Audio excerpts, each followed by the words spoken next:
그렇습니다. 이제 우리는 이 무르익어가는 주제인 회복, 다시 복이 되어지는 이 삶으로서의 교회가 되기 위해서 가장 중요한 포인트이자 전부인, 하나님께서 이 정도로 무겁고 중요하게 다루셨던 우상숭배, 미워한다라고 이렇게 워딩해서 말씀하셨던 우상숭배, 그게 뭔지 사실 우리는 좀 정확하게 알아야 됩니다. 생각해보면 우리는 우상숭배라는 뜻을 사실 정확히 모릅니다. 우상이라는 말을 정확히 모릅니다. 그 우상이라고 하는 단어는 사실 영어 단어에서는 아이돌 이렇게 되어 있죠. 그리고 요즘 어린 가수들을 상징하는 이 말을 아예 고유명사가 되어버린 것이 아이돌 가수라는 말이 있잖아요. 아이돌 가수가 무엇입니까? 10대들의 우상. 잘생겼어, 젊어, 춤도 잘 춰, 노래도 잘해, 심지어 연기도 잘해, 해외 나가면 영어도 잘해. 와, 정말 그런 애들이 있을까요? 정말 그런 게 우상. 이제 사전적인 의미로는 신처럼 숭배하는 무언가, 사물이나 사람이라고 되어 있거든요. 근데 이 우상, 정말 우리에게 신처럼 숭배하는 무언가가 있습니까? 이런 식으로 계속 꼬리에 꼬리를 물고 따지고 들어가고 복잡하게 계속해서 따져보면, 골치 아프게 따져보면 우리는 이 우상숭배라는 단어가 우리랑 무슨 상관이 있을까 점점 더 복잡한 미로에 빠져들게 됩니다. 그죠? 그래서 우리가 우상숭배가 무엇인지도 정확하게 알아야 함과 동시에 왜 자꾸 우리에게 이렇게 우상숭배하지 말라고 이야기를 하는가? 21세기를 대한민국에서 기독교인으로 살아가는 우리에게까지 왜 우상숭배를 하지 말라고 말씀하시는가? 하나님의 마음이 무엇인지 정확하게 알아야 합니다. 그리고 하나님이 너희가 다 우상숭배했다, 그래서 내가 심판할 거다라고 단언하시는 이 이스라엘과 예레미야의 입장을 보면서 우리가 예레미야의 입장에 있다고 생각하면 큰 오산입니다. 우리는 이스라엘입니다. 하나님께서 선택하신 백성이지만 끊임없이 딴짓하고 끊임없이 잘못을 저지르면서도 하나님이 계속 돌아오라고 말씀하시는데 돌이키지 않는 이스라엘입니다. 그렇기 때문에 우리에게 하나님이 넌 우상 숭배하고 있어 라고 하는 진단을 나에 대한 진단으로 받아들여야 할 필요가 있습니다. 그것은 딴 사람 이야기가 아니라 나에 대한 진단입니다. 그렇다면 내가 무슨 우상을 섬기고 있는지를 알아야 합니다. 그래야 그 우상을 깨어 부시든지 내다 버리든지 할 것 아니겠습니까? 그래서 우리는 오늘 이 본문을 통해서 우리가 어떤 종류의 우상을 섬기고 있는지, 그 우상이 무엇인지를 진단해낼 수 있는 세 가지 질문을 받게 될 것입니다. 축원하건대 이 세 가지 질문을 받고 여러분들의 영혼에 정직하게 답해 봄으로써 그 우상이 무엇인지 발견하고 나아가 깨뜨리고 하나님 앞에 하나님 한 분만을 사랑하는 순전한 예배자, 순전한 그리스도인으로 바로 서시는 저와 여러분이 되길 주님의 이름으로 축복합니다. 그렇다면 이제 우리는 본문을 통해 나의 우상이 무엇인지 알 수 있게 해주는 세 가지 질문, 그래서 찾아보겠습니다. 첫 번째는요, 무엇이 나를 두렵게 하는가? 무엇이 나를 두렵게 하는가? 이 질문을 스스로에게 던져보시죠. 본문의 2절을 함께 한번 읽어보실까요? 본문 2절입니다. 함께 읽어주시죠. 시작. 여호와께서 이와 같이 말씀하시되 여러 나라의 길을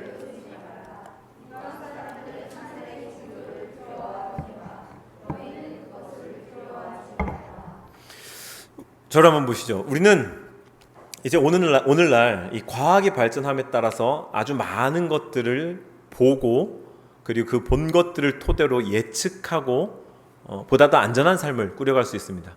그 중에 가장 큰 혜택을 누리면서 우리 실생활에 많은 영향을 미치는 게 일기예보죠.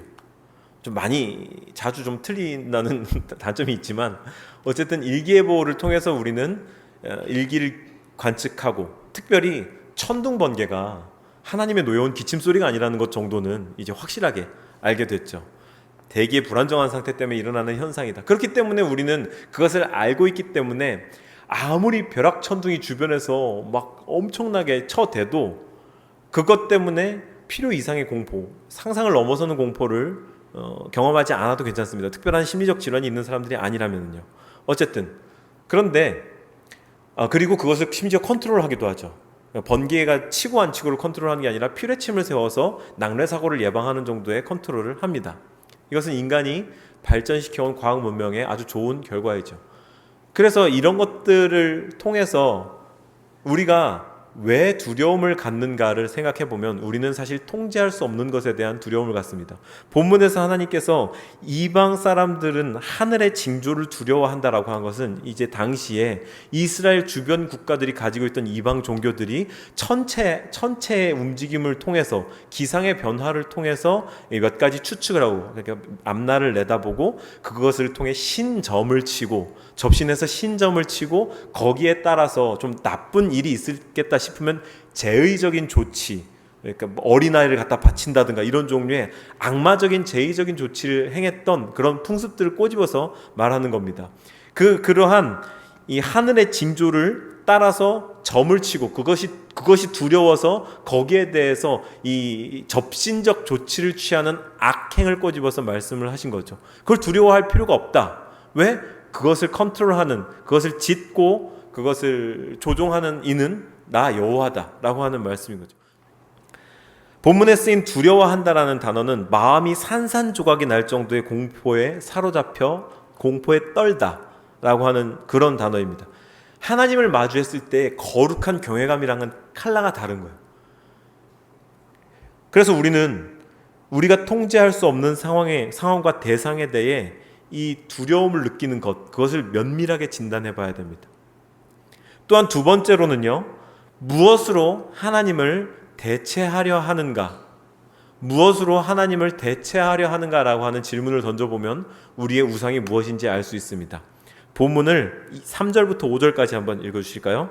본문의 3절부터 5절까지 함께 읽습니다. 시작. 여러 나라의 풍습은 헛된 것이니 삼림에서 벤 나무요 기술공의 두 손이 도끼로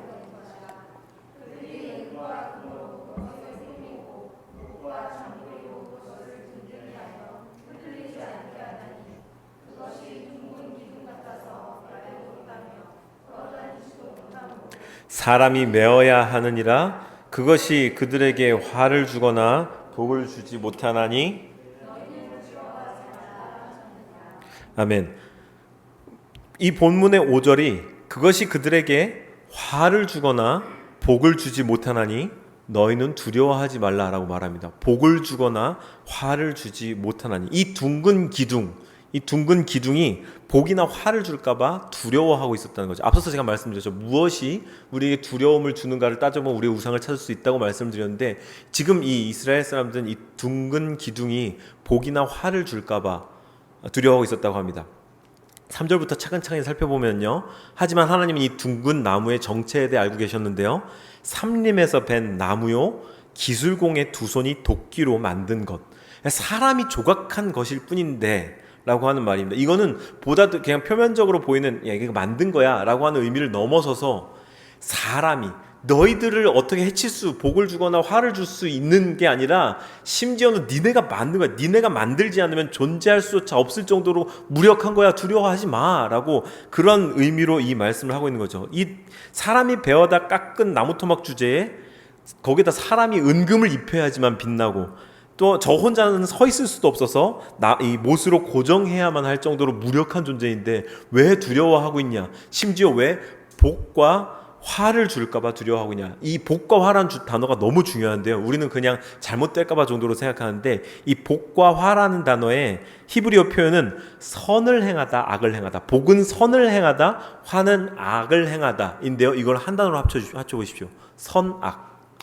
선악을 구별하고 판단하며 이것을 징계할 수 있는 이가 누구십니까? 하나님입니다. 우상 숭배의 본질은 하나님의 자리를, 하나님만이 하실 수 있는 심판을 우상으로 대체한다는 것, 그게 심각한 문제인 겁니다. 하나님만이 심판하실 수 있고, 하나님만이 복과 화를 주실 수 있고, 하나님만이 선과 악을 분간하고 그것에 대해 진단하실 수 있는데, 지금 이스라엘 백성들은 그것을 심지어 나무 토막으로 갖다가 대체해 버린 거니까 하나님이 화가 나겠습니까? 안 나겠습니까? 한심하겠습니까? 안 한심하겠습니까? 그렇다면 우리는 어떻습니까? 하나님만이 하실 수 있는 일을 무엇으로 대체하려고 하고 있습니까? 저와 풍삼초 나누시는 분들 그런 종류의 얘기 나누시죠. 하나님이 우리가 이 땅에서 무엇을 통해 행복을 얻을 수 있는가? 얼마 전 설교 때도 사피 언급했지만 그 다음 얘기인 인간이 무엇이 있어야 참된 행복을 얻을 수 있는가? 완전한 사랑, 누군가로부터 끝없는 이 포용, 용납됨, 그리고 끊임없는 섬김, 끊임없는 사랑, 이 두 가지를 가져야지 인생의 의미, 이렇게 두 가지를 가져야지 사람이 참된 행복을 누릴 수 있는데, 그 두 가지는 누가 줄 수 있는 것입니까? 하나님만이 주실 수 있는 것입니다. 근데 우리가 이것을 하나님을 대체해서 다른 곳에서 찾는 것, 그것이 우리의 의미, 우리의 우상이 된다는 거죠. 레저가 될 수도 있고요. 돈, 스포츠, 취미 활동, 과한 취미 활동, 학벌, 성적, 자녀, 모든 것이 될 수 있습니다. 우리가 무엇으로 하나님만이 주실 수 있는 것을 대체하려 하고 하나님만이 주실 수 있는 것을 얻으려 하는가? 그것을 질문해 보십시오. 그리고 정직하게 답변해 보십시오. 그것이 내 우상입니다. 인간의 원죄의 본질은 선악을 알게 됨으로써 심판자의 자리에 서려 했던, 하나님으로부터 심판을 받는 것이 아니라 자신이 심판자가 되려고 했던 월권이었습니다. 피조물의 자리를 넘어선 월권. 우상 숭배는 같은 차원의 문제인 것입니다. 그리고 나의 우상이 무엇인지 알 수 있게 해주는 마지막 세 번째 질문은 무엇이 나를 탐욕스럽게 하는가? 라고 하는 질문입니다. 무엇이 나를 탐욕스럽게 하는가? 우리 본문을 한번 8절부터 9절까지 읽어볼까요? 8절과 9절 두 절을 한 목소리로 읽어주시죠. 시작. 그들은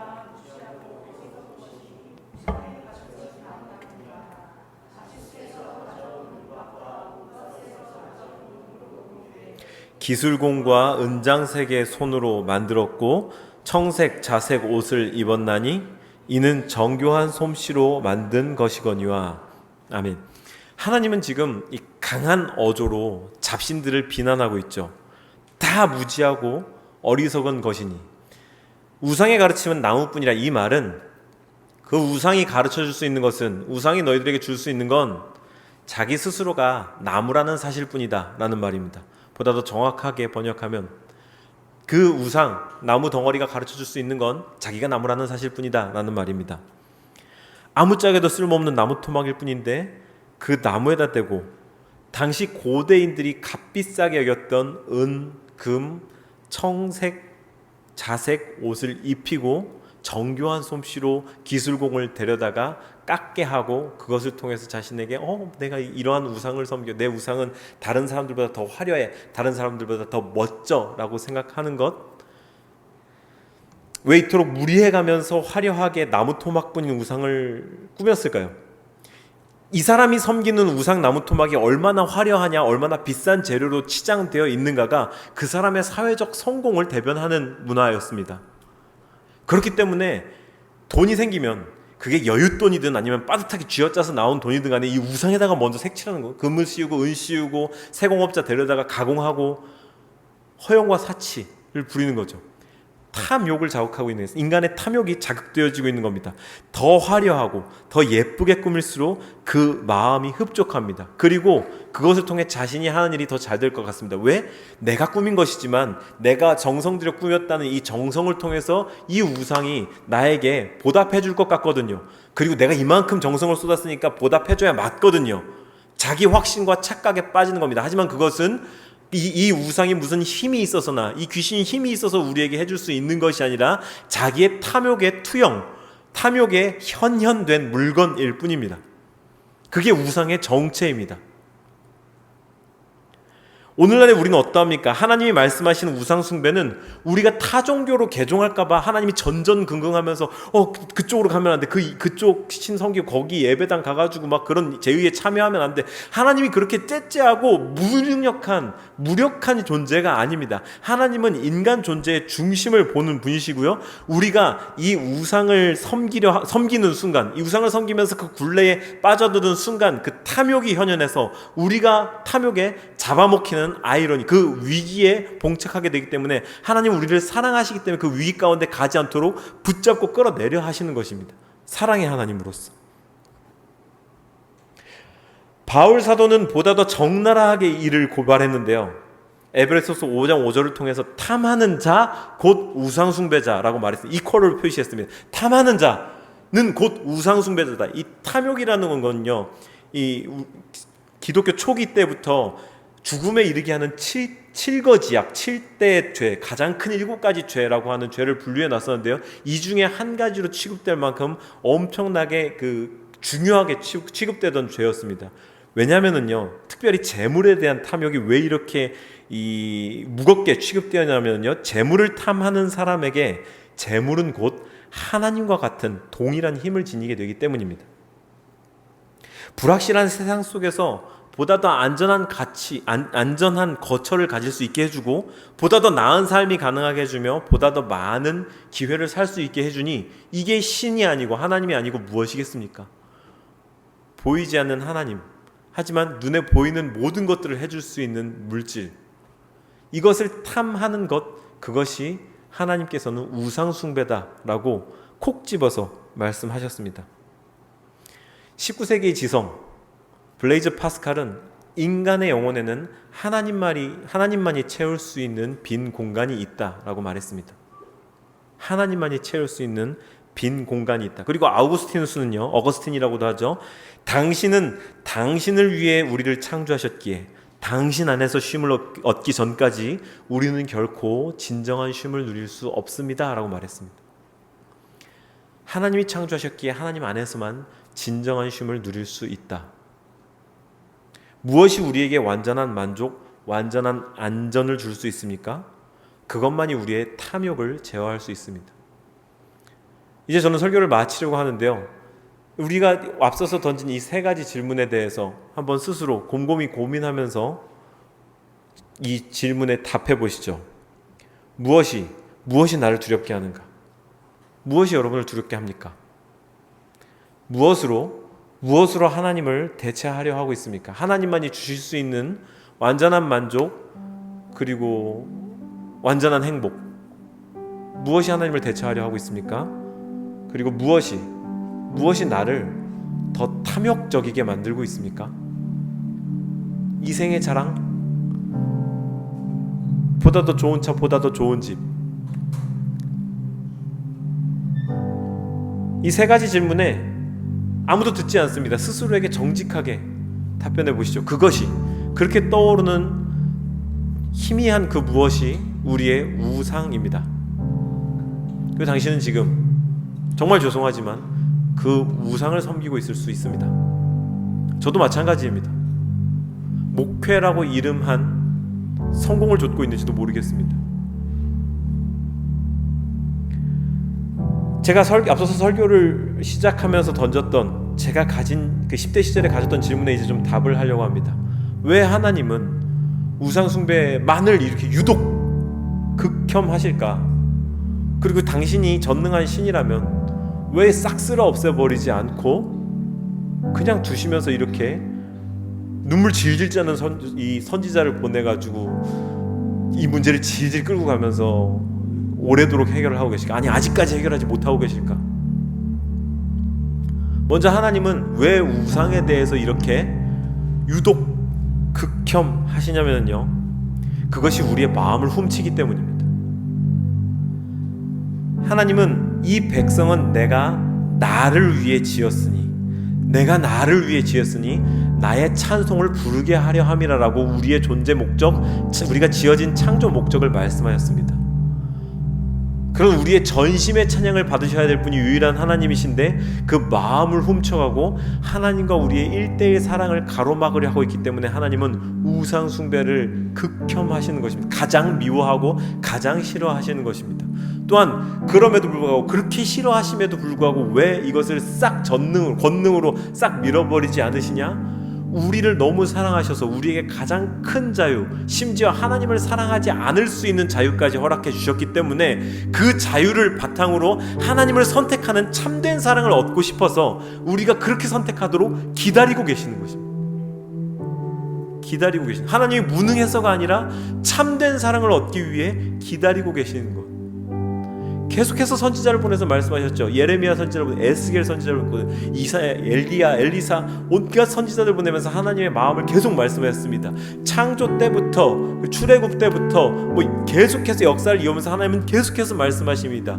너의 마음을 나에게 주지 않겠니? 나를 사랑하지 않겠니? 나와의 1대1 사랑의 관계를 회복하지 않겠니?